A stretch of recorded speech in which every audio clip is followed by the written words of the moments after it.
normality, homogeneity, t-test.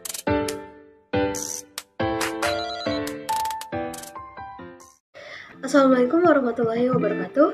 Hai, perkenalkan sebelumnya nama saya Rizka Walidosna dengan NIM 207100021 dari kelas A1 2020 Program Studi Pendidikan Matematika.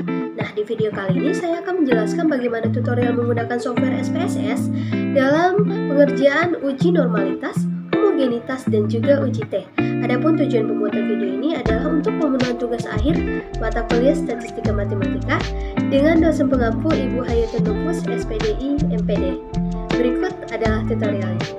Oke, baik. Jadi pertama di sini saya akan menjelaskan langkah-langkah melakukan uji normalitas suatu data menggunakan software SPSS.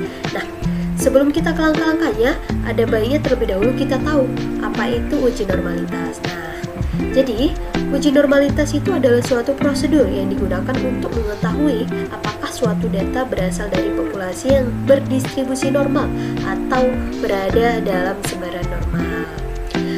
Yang dimana distribusi normal ini adalah distribusi simetris dengan modus mean median yang berada di pusat. Jadi itu dia pengertian dari uji normalitas. Oke, selanjutnya untuk langkah-langkahnya. Yang pertama, terlebih dahulu kita buka dulu software SPSS-nya. Nanti akan muncul tampilan seperti ini. Langkah selanjutnya kita bisa lihat pojok kiri bawah. Di sini ada data view dan variable view. Kita bisa klik yang variable view. Oke, nanti akan muncul beberapa kolom di sini.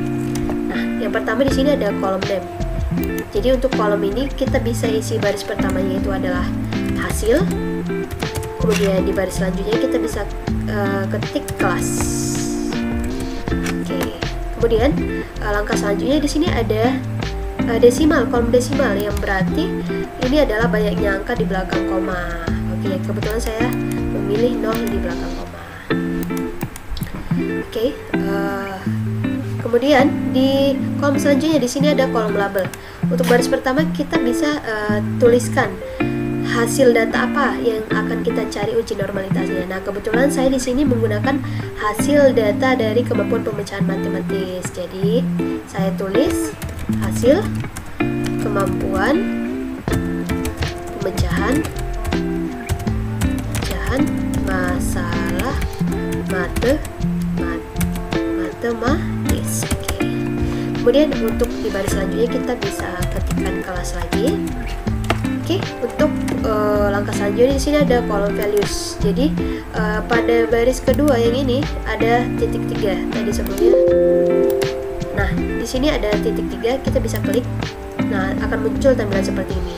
Nah, untuk value ini kita bisa ketik angka 1 untuk hasil post test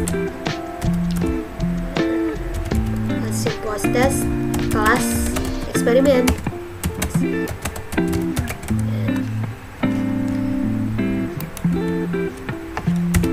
Oke, kemudian kita add. Kemudian langkah selanjutnya kita tuliskan lagi pada bagian value yaitu angka 2 untuk hasil post test kelas kontrol. Hasil post test kelas kontrol. Oke. Kemudian kita add lagi. Kemudian kita klik OK. Nah, kemudian langkah selanjutnya kita kembali ke pojok kiri bawah. Kita klik yang data view. Nanti akan muncul kolom hasil dan kelas. Kemudian pada kolom ini kita bisa menginput data yang akan kita cari uji normalitasnya. Nah, di sini saya sudah menyiapkan data dalam bentuk Excel. Oke. Kita bisa lihat di sini ada hasil post test kelas eksperimen dan hasil post test kelas kontrol. Nah, jadi kita bisa ambil nilai dari post test kelas eksperimen ini mulai dari 75 hingga 72. Kita copy, kemudian kita pastekan ke dalam tabel yang ini. Kita pastekan ke tabel nilai, kemudian kita berikan kode 1 untuk seluruh hasil post test kelas eksperimen. Nah, bisa dilihat seperti tabel ini. Kemudian langkah selanjutnya, untuk nilai hasil post test kelas kontrol, kita copy nilainya mulai dari 39 sampai 61. Kemudian kita paste tepat di bawah hasil post test kelas eksperimen tadi, mulai dari sini. Jadi kita paste, kemudian kita berikan kode 2 untuk seluruh hasil post test kelas kontrolnya. Bisa dilihat seperti ini. Oke, jadi untuk langkah selanjutnya kita bisa copy nilai dan kodenya. Oke, sudah di copy. Nah, langkah selanjutnya kita bisa kembali ke software SPSS-nya. Oke, nah jika sudah seperti ini kita bisa tinggal paste data yang tadi sudah kita copy. Nah, oke, nanti akan seperti ini. Kemudian langkah selanjutnya di sini ada analyze. Kemudian kita pilih yang descriptive statistik. Nah, kemudian kita klik yang explore. Nah, di sini ada hasil kemampuan pemecahan matematis yang tadi. Kita bisa pindahkan ini ke kotak dependent list. Kemudian untuk yang kelas ini kita bisa pindahkan ke kotak factor list. Oke. Nah, di sini ada beberapa opsi. Yang pertama statistik, plots, dan option, dan terakhir adalah bootstrap. Kita pilih yang plots. Nah, kemudian kita centang yang normality plots with test karena kita akan mencari uji normalitas datanya. Oke, kemudian kita klik continue. Kemudian kita klik OK. Nah, jadi di sini akan diproses hasilnya, uji normalitasnya. Oke, kita bisa langsung ke kotak test of normality. Kemudian di sini ada panduan mengenai uji normalitas. Oke, nah, di mana ada dasar penarikan kesimpulan uji normalitas, dan di mana jika nilai signifikan lebih besar daripada 0,05 yaitu maka H0 diterima, yang berarti data tersebut berdistribusi normal. Nah, apabila sebaliknya jika nilai signifikannya itu lebih kecil daripada 0,05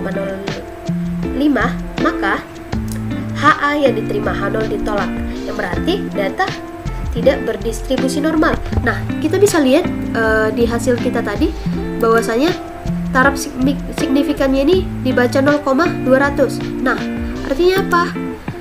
Lebih besar daripada 0,05 yang berarti H0 diterima. Nah, jadi kesimpulan dari data kita tersebut adalah data dari hasil pemecahan kemampuan matematis tadi adalah data yang berdistribusi normal. Selanjutnya kita akan mencari uji homogenitas data yang tadi. Nah, jadi sebelumnya kita harus tahu dulu apa itu uji homogenitas. Nah, jadi uji homogenitas itu adalah suatu prosedur uji statistik yang dimaksudkan untuk memperlihatkan bahwa dua data atau lebih kelompok data sampel berasal dari populasi yang memiliki variasi yang sama. Oke, jadi itu dia pengertian dari uji homogenitas. Nah, untuk langkah-langkahnya kita bisa langsung klik yang analyze. Kemudian kita pilih yang compare means. Kemudian di sini ada one way ANOVA, kita klik. Nah, kemudian sama seperti tadi yang hasil kemampuan kita pindahkan ke dependent list dan kelas kita pindahkan ke kotak faktor. Kemudian di sini ada option, kita klik yang option. Kemudian kita centang yang homogeneity of variance test karena kita akan mencari uji homogenitasnya. Oke, kemudian kita klik continue, kemudian oke. Nah, di sini langsung muncul ya hasilnya. Nah, kemudian kita bisa kembali ke buku panduannya. Oke, jadi di buku panduannya ini dikatakan bahwasanya jika nilai signifikan lebih besar daripada 0,05 maka HA diterima, yang berarti data tersebut adalah data yang homogen. Nah, jika sebaliknya, jika nilai signifikannya lebih kecil daripada 0,05 maka H0 yang diterima, HA ditolak, yang berarti data tersebut tidak homogen. Nah, kita bisa lihat tadi hasilnya menggunakan SPSS. Kita ambil yang base of mean-nya, dimana signifikannya itu adalah 0,845, yang berarti hasilnya ini lebih besar daripada 0,05, yang berarti data kita yang tadi HA-nya diterima. Maka kita dapat simpulkan data yang kita cari homogenitasnya tadi adalah data yang berdistribusi homogen. Oke, selanjutnya terakhir di sini saya akan menjelaskan langkah-langkah melakukan uji T ataupun uji independent t-test. sebelumnya kita harus tahu dulu apa itu uji T. Menurut Sugiono pada tahun 2010 mengatakan bahwasanya uji T ini adalah salah satu tes statistik yang dipergunakan untuk menguji kebenaran atau kepalsuan suatu hipotesis yang menyatakan bahwa di antara dua buah min sampel yang diambil secara random dari populasi yang sama tidak terdapat perbedaan yang signifikan. Oke, jadi itu dia pengertian dari uji T.